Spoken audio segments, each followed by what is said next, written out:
Most people have no idea how much money they spend every month. That simple blind spot is why most people feel stuck no matter how much money they earn. It's not about the income or the economy. It's about 5 key numbers that almost no one takes the time to track. Knowing those numbers puts you ahead of almost everyone you know. In this video, I'll show you exactly what they are, how to automate your money so it works for you, and how to find the one number that could allow you to never work again unless you really want to. Let's get into it. I'm gonna show you how you are gonna be better than 95% of the population after this video. Most people think that they have a handle on their money. Ask the average person how much they spend every month, and you'll get a ballpark number that they made up on the spot. Ask them how much debt they have, and they'll say something like a decent amount, or I don't know exactly. And ask them when they'll be debt-free at their current pace, and you'll get a blank stare like a deer in the headlights. So these are the most basic things you could possibly know about your own financial life, and almost nobody knows them. I've had conversations with people making over $100,000 a year who couldn't answer any of these questions. So before we talk about building wealth, we need to talk about where you actually stand right now. These are the 5 numbers that matter. Once you know all 5, your entire relationship with money changes. What gets measured gets managed, and we're gonna fill these in as we go. Okay, number 1 is your burn rate with this beautiful flame that I drew here. Your burn rate is the total amount of money that you spend every single month. It's not the ballpark number of what you think you spend.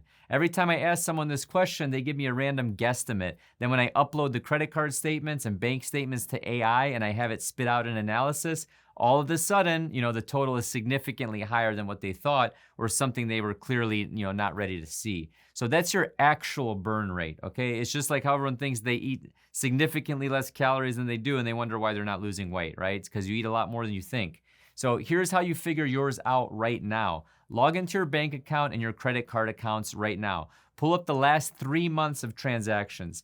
Add up everything you spent each month, or upload them to your favorite AI to do this quickly for you, and then add it all up, divide by 3, and that's your average monthly burn rate. Now on top of that, add 15% because there's almost always a month, basically a specific expense that month that you didn't capture, okay? That could be, a car repair, a birthday gift, wedding, whatever. Okay, so as I've mentioned, most people know they have debt, which is number 2. This is your financial black hole. They just don't know how much, at what interest rate, or how long it'll take to pay off at the pace they're going. And here's what happens when you don't measure it. Again, what gets measured gets managed, you guys.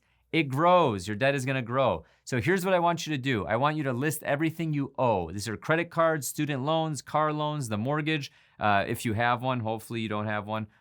Everything, all of it. So next to each one, I want you to write the interest rate and the minimum monthly payment. Then go to a debt payoff calculator and run the numbers. If you only pay the minimums, how long until you're done? Some of you are going to see 20 years. Some of you are going to see 30. I'm not saying that to scare you. That's just math at over 20% interest, which is where the average credit card APR sits right now at the time of this recording.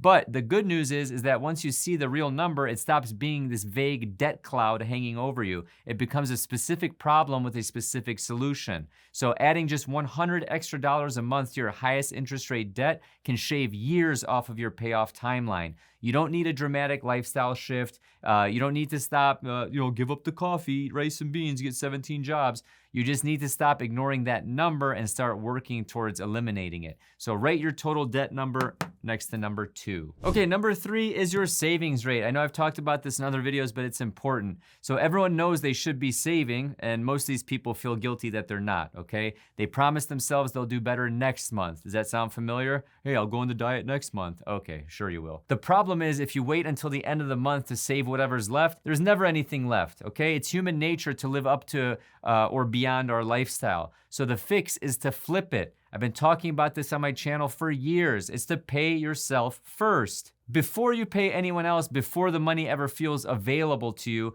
a portion of it goes straight into savings automatically. It's simple and effective. The target is at least 5 to 10% of your take-home pay. If that feels impossible right now, start with $20 a month. Seriously, $20 proves to yourself that you're a changed person, that you're the kind of person who saves, okay? So, and once that's happening automatically, you can increase it over time. The goal is to build a buffer between you and your financial chaos, because guess what? When life happens, you don't want to be, making decisions with your back against the wall, so to speak. So that's when people make choices that they can't undo. They borrow from their 401ks, or they sell assets when they don't want to or need to. So write your current savings rate next to number 3, even if it's 0. Okay, so number 4 is your investment rate. So just like savings rate is a percentage of your take-home pay, this is a percentage of your take-home pay that you are investing, okay? Investing sounds complicated. A lot of it is actually designed to be complicated. However, I promise you that most wealthy people, they aren't sitting around watching stock tickers or picking individual companies. Sometimes they do that later in life when they get bored, so instead of going to Vegas or a casino, they'll pick, individual stocks off a hot stock tip from the rec center locker room, right? But most of the time, they set something up, they leave it alone, and time does the work for them. The compounding interest that I've been talking about on this channel for millennia. Or they have someone manage it for them. Okay, let's be honest. I'm seriously considering becoming a holistic financial planner once my time on YouTube is over. I swear, I've been doing this so long. Here, just for fun, if you're interested in working with me potentially, this is something I'm just talking about on the top of my head, let me know down in the comments below. But I digress. So anyway, take a look at this stat. I'll leave the image up right here. $100 a month at 7% real return, meaning after inflation, turns into $247,000 over 40 years. And before anyone leaves a comment about how that amount in 40 years won't buy as much because a Honda Accord is gonna be $80,000 in 40 years, I already accounted for inflation. That's the real return, okay, not the nominal one. So the point is that time in the market is the actual asset, okay? Not picking the right stock, not timing anything, just starting and staying consistent for years, just like a diet. But you don't have to be on a diet if you just eat healthy and change yourself as a person, but most of you can't do that because you love the GMOs and the fake colors and all the chips and the colors, the unnatural colors, just shovel it into my body. But my kid has ADHD. Why is that? Oh, I don't know. Look at what you're feeding them, dummy. So for most people, the right move is boring on purpose. Index funds that track the broad market like VTI. I personally invest the majority of my net worth into index funds. The target here is 10% of your take-home pay going into investments automatically every month. If you're not there yet, start somewhere smaller and work up to it. Write your investment rate next to number 4. The next section we're going to touch on is housing and the proper ratio that you should be in. But before that, here's a word from today's sponsor, Avon. Quick word from a partner I've been spending real time with. The company is called Avon. Here's the situation. Most homeowners watching this channel are sitting on 6 figures of equity, and most of them cannot actually get to it without 2 weeks of paperwork, an appraiser in the living room, and an origination fee that eats the first draw. That is the legacy HELOC. It is built for the bank, not for the borrower. Avon rebuilt the home equity line of credit from scratch, and they built it exclusively for homeowners. You can pre-qualify in minutes with a soft credit pool. In most states, the entire process is online. There's no appraiser, no branch visit, and no paperwork. The line is delivered as a Visa card, so the capital is actually usable the day it closes. Here's why I'm telling you about it. If you're going to borrow against your home, the math has already been decided for you. Secure debt against an asset you own is a fundamentally different instrument than an unsecured personal loan or a 23% credit card. The collateral is what collapses the rate. That is not a marketing line. That is the entire reason this category exists. That is not a product for impulse spending, okay? It is a product for the high FICO homeowner who wants a sophisticated, lower cost of capital sitting on the shelf for the right moment. A renovation, a consolidation, a real opportunity. If you own a home and carry a high interest balance, you are overpaying for capital. Avon fixes that. Go to avon.com to see your offer. That is AVEN.com. Avon. Stop overpaying for capital. Avon Financial Inc. NMLS number 2042345. Cards issued pursuant to a license from Visa USA Inc. by Coastal Community Bank. NMLS number 462289. Member FDIC Equal Housing Lender. Subject to approval. Terms apply. Visit avon.com for details. Number 5 is the housing red zone. Buying too much house, baby. This one surprises people every single time, like they don't know how to do basic elementary math. I'll talk to someone who's stressed about money, they're fighting with their partner about spending, and they can't figure out where the hell the paycheck is going. And when we look at the numbers together, the problem isn't the subscriptions, eating out, or whatever small thing they've been trying to cut. It's housing, dude. They're spending a huge chunk of their net income on rent or a mortgage. The benchmark most financial planners use is 28% of gross income. I personally think you should always be under 30% of your net income. And that's with most, I want to say all housing expenses, but I know some people get very contentious about this. Gross income doesn't mean anything, okay? And I've always thought it to be a dumb metric to go off of. Why would you go off of gross income? What are you taking home, dude, okay? So here's how you calculate it. Take your monthly housing costs, rent or mortgage plus utilities and any housing related expenses, divide that by your net monthly income before taxes, multiply it by 100, and that's your ratio. If you're at 30%, you can probably manage. At 35%, it starts to get a little sticky. And at 40 to 45%, I can already tell that you're probably gonna start having money arguments and what's actually happening in that household behind the scenes. Money's gonna be tight, stress is high, and every small expense feels like a fight. The fix isn't always obvious, but the first step is knowing where you are. Because if housing is the problem, cutting coffee isn't going to do anything, okay? Oh, I make my coffee at home. Bro, your mortgage is $8,000, okay? So write your housing ratio next to number 5, and if you don't like the answer, at least now you know what to address. Okay, so let's get the common sense out of the way again. Everyone knows they should save. Most people know they should invest, okay? But they're doing it manually. What does that mean? They're doing it inconsistently, which means they're basically not doing it at all, let's be honest. So the fix is all this. That's why I drew this right here to automate. It's automation. The fix is automation. The people who are building wealth aren't smarter than you. They've just removed the decision from the equation entirely. It's on autopilot, okay? Get the Oreos out of the cupboard. Get the junk food out of the house. Guess what? I've been losing weight lately. Why is that? Oh, I don't know, because you got the slop out of your house. It's not even there to be eaten. So now, automate.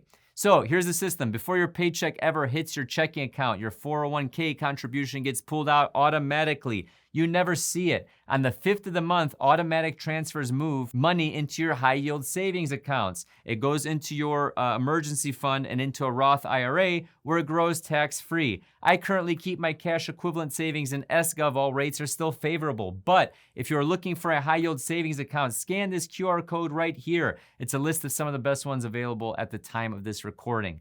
On the 7th, your bills are paid automatically. Mortgage, utilities, insurance, all of it. And your credit card gets paid in full on that same date, every month. You don't want to give the bank a single dollar in interest if you can avoid it. So whatever's left after all of that is yours to spend guilt-free. You don't have to track every dollar, okay? You don't have to feel bad about a nice dinner or a weekend trip. The system already handled that because it's automated, okay?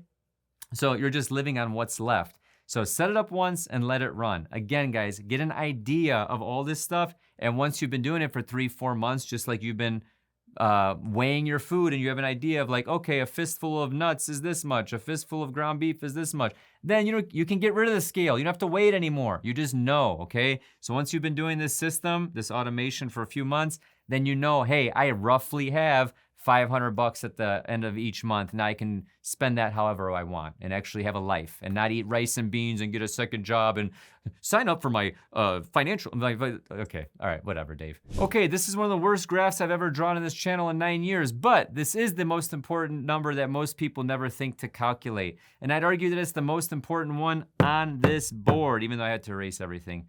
But you know what I mean. Your crossover point is the moment that your investment income actually covers your monthly expenses completely without a paycheck, okay? So this flat horizontal line right here are your monthly expenses. This line right here is your investment income, okay? Whether it's compounding or whether it's literally a form of income through dividends or whatever. And then this is the actual crossover point right here. So income, time, I probably labeled these X and Y axes wrong, but whatever. I don't think I did, but whatever. So this right here is financial independence, everything beyond this point. Okay, this doesn't necessarily mean retirement, okay? But just being work optional. I think we need to change FIRE from FIRE to, let's see, so we have financial independence, retire early. We need to change this to FIWO, financial independence, work optional. Okay, financial independence, work optional right here. So you can keep going if you love what you do, but you don't have to. And you can calculate exactly where that point is for you right now. First, figure out your monthly expenses, okay? That's this right here. This chart makes no sense. I don't know why I drew it this way. That's your burn rate from section 2. Remember number 2, the burn rate? Then multiply your annual expenses by 25. That's the rough amount you need to invested to be financially independent under the 4% rule, meaning your portfolio generates each year enough to cover your costs without depleting itself. If you spend $4,000 a month, that's $48,000 a year. 25 times that is $1.2 million. Okay, let me write that down. Okay, so now before you freak out, okay, you have to realize that you don't need that exact number today. On the default path, investing 10% of an $80,000 income at 7% return, you would hit that crossover point in roughly 42 years. Okay, that sounds like a lot. But if you cut your expenses in half and it drops to about 13 years, depending on how aggressively you invest the difference. Now, if you increase your income by 30% and invest all of it, you're looking at 24 years. So again, I always harp on increasing your income versus cutting costs at least as much as you can. Now, if you do both, then you're at 14 years. Okay, so you don't have to live on nothing or be some miser. I hate that. I hate that. Most of the people that are on fire suck. Okay, let's just be honest. You have to be intentional. The people who reach this point aren't making outrageous incomes. They're running a system and they're consistent with it, okay? And the reason I say most people that are pursuing fire suck is because they have no lives, okay? These are people I wouldn't be friends with in a trillion years. And if that offends you, good, you're probably one of them. My point is that you need to find a balance of, hey, how do I make more income and how do I reasonably cut costs so that I still have a life and a soul and I'm not just some NPC robot, just save, number on screen, gets bigger, save, and then you get hit by a bus tomorrow, okay? Let's be real here, people. Okay, you guys, my thoughts at the end of the video, as always, like I'm talking to a friend. None of this is complicated. What it is uncomfortable at first. Looking at your real burn rate for the first time is uncomfortable. Seeing your total debt laid out in black and white is uncomfortable. Calculating how long you're on the hook if you pay only the monthly minimums is uncomfortable. But guess what? You need to be uncomfortable, okay? Because it outside of your comfort zone gets you to an area that most people are not gonna be in, which is the title of this video, I think. Something about like being, more comfortable than 95% of people financially. So the reason I bring this up is because I can help you with this for free. I have a 7-day roadmap right here. Scan the QR code or check out the links in the description below. It's a free spreadsheet. Make a copy. It's a Google Drive spreadsheet. You go to File, make a copy, and then it's yours for free, okay? Or number 2, if you want the whole package for a ridiculously low, I need to raise these prices, dude. It's a joke. It's seriously a joke. We have 3 full courses. We have live streams with me every Thursday at 5 p.m. Eastern Standard Time. I'm overly transparent. I don't know why. For this kind of money, I'm just like shaking the change cup in front of Walmart, okay? But anyway, I tell you everything I'm doing. Trades, accountability, all that stuff, you guys. It's an unbelievable value. We have about 450 members in there. Check out whiteboardfinanceuniversity.com if you haven't already. If you don't want to do either of these things, just go to subscribe, hit unsubscribe, block my channel. I'm just kidding. Some of you out there probably would do that. But it's all good, bro. It's all good. You know why? I've been putting out this information for free for 9 years, dog. Never charged you a dime, okay? But it's all good. That's why I'm bathing in karma. All right, guys. Hopefully you got value from this video. Hit the like button. Hit the subscribe button. Hit the bell for notifications. YouTube sucks. Social media sucks. I hate it. All right, peace, guys.